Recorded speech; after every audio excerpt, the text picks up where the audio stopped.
Hello, sport people. Welcome to this channel. My name is Noah.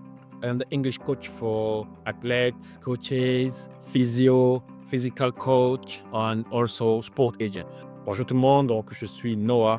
J'accompagne les sportifs, entraîneurs, préparateurs physiques, physio du sport et aussi agents de joueurs à améliorer leur anglais rapidement. Donc, avant d'entrer dans le vif du sujet, je vais déjà parler un peu de mon histoire, de comment je suis en arrivé là. Et ensuite, je vous donnerai les petites astuces que j'ai mis en place pour parler l'anglais en 3 mois.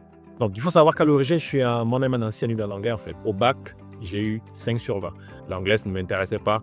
À l'école, je ne voyais pas à quoi ça servait. Je n'arrivais pas à me projeter avec l'anglais. Donc, la prof, elle arrivait avec son livre d'anglais. On faisait que des exercices et ça ne m'intéressait pas du tout. Par contre, vu que je faisais du sport à haut niveau, je faisais du tennis de table. À l'époque, j'ai eu à participer à mes premiers championnats du monde, c'était à Manchester en Angleterre. Donc, en arrivant à cette compétition, j'ai eu comme un déclic. Quand les journalistes venaient essayer de me parler, de vous faire des interviews, je n'arrivais pas à échanger, j'avais peur.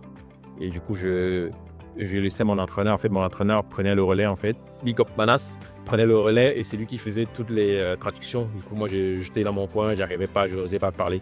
Puis j'ai une petite anecdote avec ça parce que lors de la soirée finale de la compétition, il y a eu ils ont organisé une petite soirée et du coup, il y avait une fille qui m'intéressait, une fille anglaise, et je voulais aller la draguer, mais il n'arrivait pas à parler. Du coup, pareil, mon entraîneur il faisait le relais. Moi, j'étais derrière, j'essayais de comprendre ce qui se passait. Du coup, c'était un peu bizarre comme situation, quoi. Et tout ça m'a frustré, vraiment, parce que là, j'arrivais pas à parler, j'arrivais pas à échanger avec les athlètes, j'arrivais même pas à communiquer avec les personnes. Et du coup, quand je suis revenu en France, j'ai dit, OK, il faut vraiment que je me mette en anglais sérieusement parce que voilà, j'étais amené à participer à d'autres compétitions. C'est là où j'ai vraiment eu en fait ce déclic et cet objectif en fait fort pour dire ok, là j'ai des compétitions à venir, maintenant il faut que quand j'arrive je puisse échanger avec les autres athlètes. Donc maintenant en fait je vais vous expliquer un peu comment j'ai mis tout ça en place, les astuces que j'ai mis en place.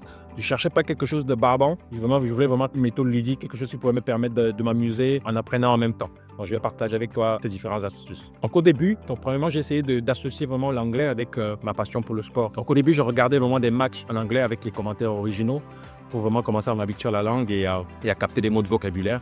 Parce qu'en fait, pour moi, c'était plus ludique. Ça me permettait de capter des petits mots au début, comme par exemple, je sais pas, au foot, defense, offense, warm-up, tous ces petits mots, quoi. C'était pas facile parce que voilà, au début, je comprenais pas tout. Mais à force de faire ça, j'ai réussi vraiment à commencer à améliorer mon vocabulaire. Après ça, j'ai commencé à faire des jeux en anglais. Donc, j'utilisais par exemple des applications comme Quizlet pour améliorer mon vocabulaire. Je me faisais comme ça des petites cartes avec du vocabulaire sportif. Et c'était vraiment fun. Et pour rendre ça encore plus fun, je me faisais des défis où je disais, OK, tous les jours, je vais apprendre 10 nouveaux mots. Et ça rendrait vraiment, ça rendrait vraiment l'apprentissage attractif. Et ça me disait, OK, voilà, là, j'ai un défi. Est-ce que j'ai fait mes 10 mots?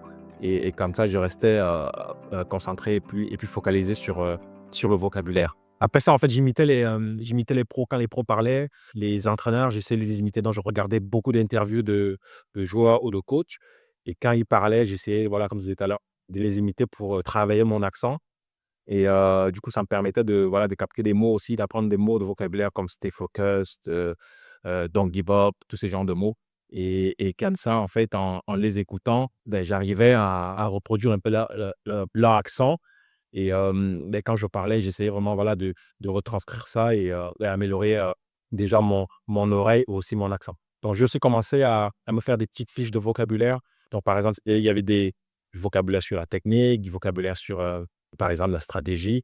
Et je me faisais comme ça des petites fiches. Et tous les matins, j'essayais de relire mes fiches pour développer aussi mon vocabulaire autour de l'anglais du sport. Ce qui était aussi important, c'était de pouvoir parler dès le début, en fait, ne pas attendre vraiment d'avoir tout pour parler. Donc, ce que je faisais, c'est que quand je retournais aux compétitions, je me forçais à aller vers les autres athlètes et à aller directement les parler, même si voilà, je savais que je faisais des erreurs, mais j'essayais vraiment de créer ce déblocage. Alors là, OK, il faut que je parle. Pour essayer vraiment aussi de débloquer ma mâchoire, quoi, parce que si on ne parle pas, même si on apprend tous les mots, même si on connaît toutes les règles, on ne va pas progresser. Donc, je commençais vraiment à aller directement vers les personnes pour leur parler. Et après ça aussi, je me suis inscrit dans ma ville dans un club de langue. En fait, c'est un système où tu as des natifs qui peuvent venir et ils apprennent le français. Et pendant 30 minutes, on va faire du français et les 30 autres minutes, on va faire de l'anglais. Donc ça m'a vraiment aidé à parler directement avec les natifs qui pouvaient me corriger. Et ça m'a aidé à améliorer, par exemple, mes phrases, sur la prononciation où ils pouvaient me couper aussi. Donc, ce que j'avais mis en place, c'était aussi parler devant un miroir. Donc, j'essayais de m'exercer devant un miroir. J'avais pas peur de parler devant un miroir et j'avais un peu l'air stupide tout seul, mais bon, ça m'aidait à répéter ce que j'entendais, les expressions que j'entendais dans les vidéos que je regardais, je les répétais vraiment devant le miroir et voir à quoi ça ressemblait. Donc, après 3 mois, j'étais vraiment capable de faire des phrases, d'avoir des conversations avec d'autres athlètes. Donc, ce qui m'a surpris vraiment, c'est la rapidité à laquelle j'ai pu mettre ça en place. Donc, ce qui est important ici, c'est vraiment voilà, d'avoir une régularité d'apprentissage et que ça soit fun. Donc ça m'a beaucoup aidé vraiment à progresser rapidement. Donc maintenant, je vais vous donner ici quelques conseils, 3 conseils si vous voulez vous aussi continuer à améliorer votre anglais et avoir un niveau assez fluent rapidement. Donc le premier conseil, c'est de trouver un moyen de vraiment connecter l'apprentissage avec votre passion. Ensuite, soyez régulier.